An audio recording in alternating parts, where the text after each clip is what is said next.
Welcome to November's Star Power Q&A. This used to be a Patreon exclusive sort of thing, but we decided to make it public. And the people who were supporting us on our Patreon at this tier agreed to have us post these live. So yeah, the way this works, if you haven't seen these yet, is that you submit questions to us if you are a patron of our Patreon campaign, and we answer them. Been doing them for a few months. They've been a lot of fun. We don't have any questions this month, so we're just gonna have to make shit up this time. Exactly. So Garth and I are just gonna ask each other questions about who knows what. And since if you've watched these things in the past, Garth and I are not known for our brevity. So we do have the gift of gab. Is it a gift? I'm not sure. Well, it might be a curse. So sometimes. Yeah.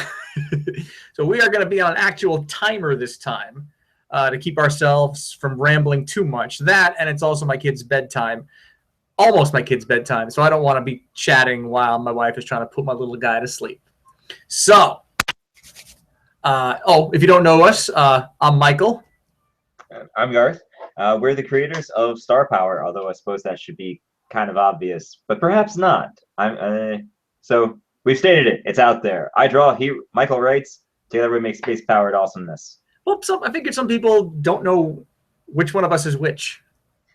We do seem to wind up looking. We're like that meme with pets and their owners. How they start to look like each other over time. As time goes on, telling us apart becomes more and more difficult. There was already that guy at Akon who was like, you guys are like a married couple. You're acting exactly the same. All right, let's start this timer and let's start asking each other some weirdo questions. In 5, 4, 3, 2, 1. 15 minutes. Garth, how was Thanksgiving? Thanksgiving was good. It's interesting because we got the kitchen put back together the day before Thanksgiving. Yeah, I've mentioned this. I don't talk about this very much, but my parents have been renovating the main floor because it's desperately needed it for like the last 10 years, and they finally got around to doing it, which is great, and it's gonna be awesome, and it's gonna be just amazing when it's finally done. But it has meant that for like the last month and a half, the kitchen has been in the garage, which makes things a little awkward. Well, there was that Mythbusters though when they checked to see if you could cook a Thanksgiving dinner in a car. In a car? I hadn't seen that one. I did see the can you make a lasagna in a dishwasher, and it turned out you can. No, they got best, but you can't do it. They got what's his name, Alton Brown, the guy who does the meat show. But I mean, they didn't just put the turkey on the engine and drive. They specially fitted this car. Okay, so we have to put the turkey in a thing under the car, and shit. So it is doable if you're a gigantic nerd. Yeah, well, I think that's usually the case when it comes to Mythbusters, is that lots of things are doable if you know what the hell you're doing. I know, right? What was the best thing you ate on Thanksgiving? Well, I mean, all right. So because we had just gotten the kitchen back together, and marginally so, right? Like, they haven't even finished putting the electrical sockets in. It's like wire still sticking out of the wall. But there's a countertop and there are appliances and like there are shelves and shit now. So it was still kind of like half of a kitchen. And my parents decided to upgrade their appliances over, because I mean, why not? That's what you do in a renovation, right? And so the new cooktop is an induction cooktop, which are super awesome, incidentally. So induction cooktops, what they do is that they have like a magnetic coil where like the burner should be, and it causes it creates a magnetic field that excites the atoms in your steel pots, which heat things up. So there's no heat, right? There's no heat, there's no burner. You can't burn yourself on an induction cooktop because there's no flame, there's no heat. The heat, you can still burn yourself on the pot because the pot gets hot, but right. But the stove itself doesn't, which is awesome, right? It's like crazy science and super cool. But it does require that your pots and pans have a certain amount of be compatible with it, because they need a certain amount of like iron in them to be able to work with the magnetic fields and shit. And a lot of pots and pans are stainless steel of a grade that doesn't have enough to work, right? So of course they got the fancy new cooktop, and they got a new set of pots and pans that would work with it, right? Obviously. What they forgot was that they had put them in storage when they started the whole damn process. So the pots and pans that work with the new stove are tucked away in the back of a pod. So we had to get so it wasn't a very typical Thanksgiving. There was no turkey involved. We didn't get to do the dressing or stuffing, depending on what part of the country you're from. We didn't get to do the yams or sweet potatoes, again, depending on what part of the country you're from. Not necessarily. I thought they were the same thing. Yams and sweet potatoes, I think there is a difference between them. Is there? I thought it was just what we called them by. I know, I'm going to get this wrong. I believe that sweet potatoes are technically a kind of yam, or the other way around. Or yam.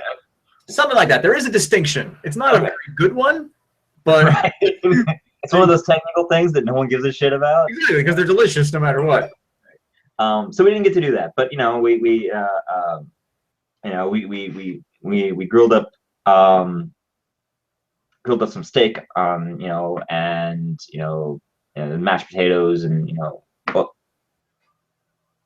no, actually, it wasn't mashed potatoes. It was twice baked potatoes, because those are fucking amazing, guys. Twice baked potatoes. Yeah. If you've never had a twice baked potato, you are missing out.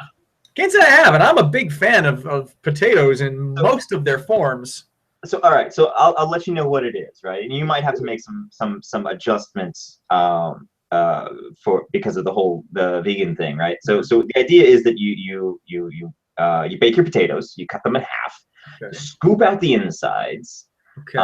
So you still have the shells, the skins, right? And you have the insides of your potatoes, and you mash them up, and you add seasonings and milk and butter and a little bit of cheese, usually. Yeah. But you can substitute with other things, right? And you take this delightful, flavorful concoction, and you put it back in the potatoes, and you bake them again. So you bake the potato, scoop out the stuff, so leave like a sort of a potato skin cup. Yeah. Do all this cool shit to it, put it back in the skins, and then bake them again. Yeah, it's like oh shit, the potato equivalent of deviled eggs. Well.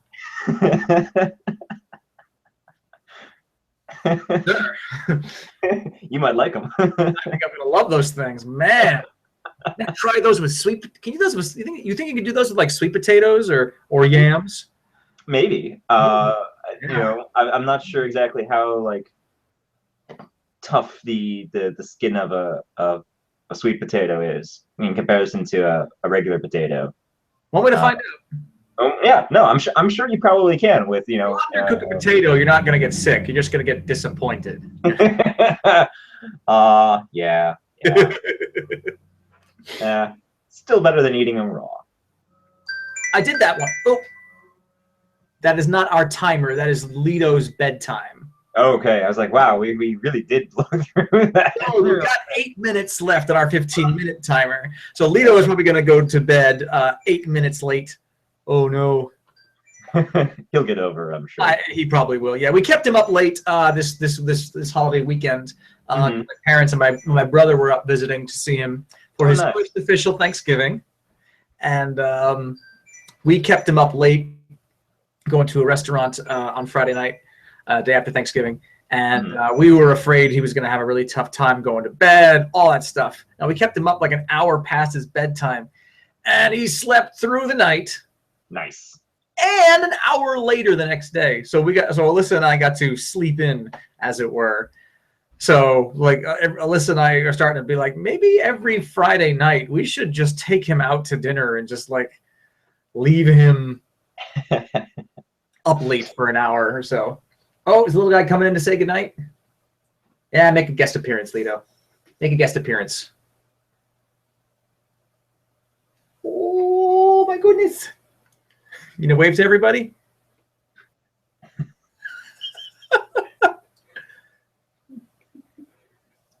Okay, we've got 8 minutes. We've got 8 minutes to burn. Night, Lito.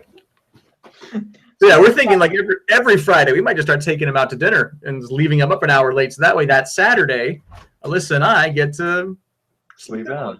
Oh, not a terrible sounding plan. Not really, and we've only been out here in the suburbs for like a year, and we're slowly kind of rediscovering going out. We like to revisit our old haunts in the city, sure. But it's a long drive. It's a longish drive. You know, you got to try and find parking once you're down in the city.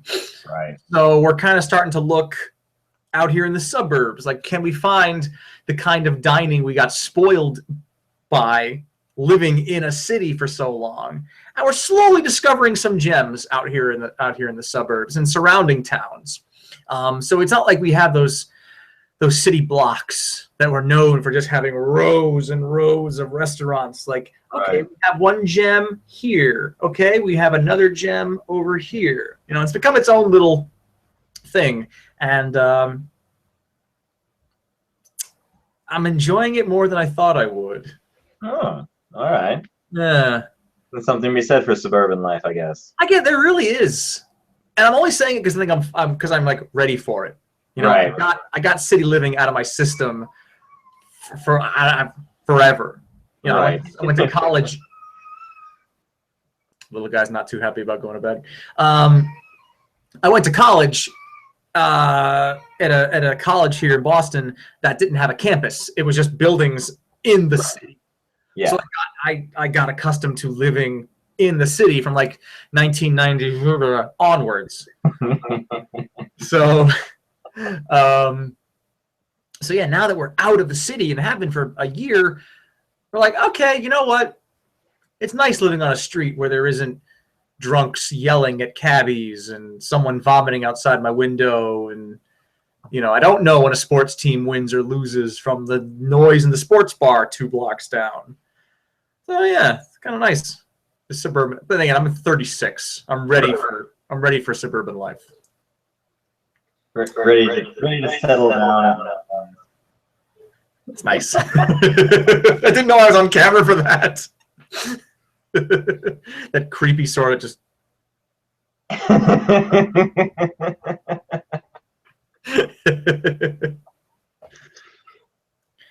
You excited for Christmas?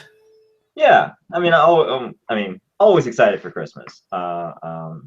You know, in the way that I think most people are excited for, you know, all the festivities that come right at the end of the year. Yeah, but I mean, like, there's a lot to deal with, right? It's like, oh God, I just saw family. I got to see them again. Right? This is more like, I kind of feel like Christmas keeps coming earlier every year. Like, no one talks about the war on Thanksgiving. That's what I'm concerned about. I'm serious. Thanksgiving is one of my favorite holidays because it's a holiday centered around food.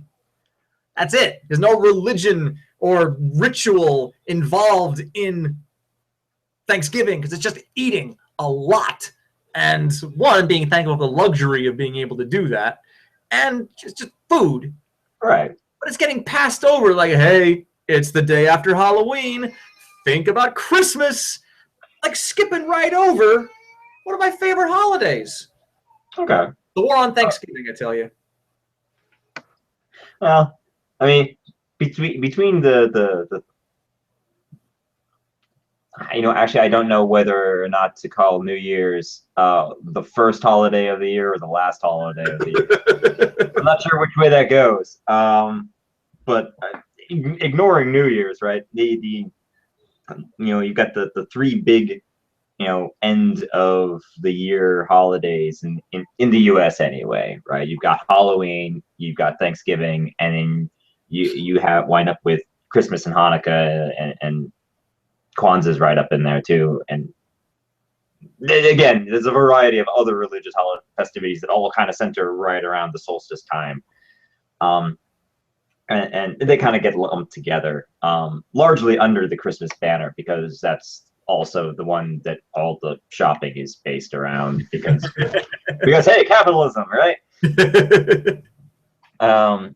And so of those three, Halloween and then the Christmas season conglomerate are definitely the most popular of those three, in those 3 months, right? And it's not like you get a month between them, right? It's not like it's like we did Halloween and then we don't have to do anything for this month, and then next month we can worry about the next major holiday. No, they're right. It's like, oh, Halloween's over. Time to start thinking about how logistics for turkey and how we're getting Aunt Velma to out of her house and to see family for 6 hours. Can she be away from the nursing home that long? And do we want her away from the nursing home that long? Well, I mean, yes, there's that too. I don't know. I like the idea of Aunt Velma not being unable to get out of the house, just unwilling. Unwilling. I don't want to see any of you bastards. I mean, peace. And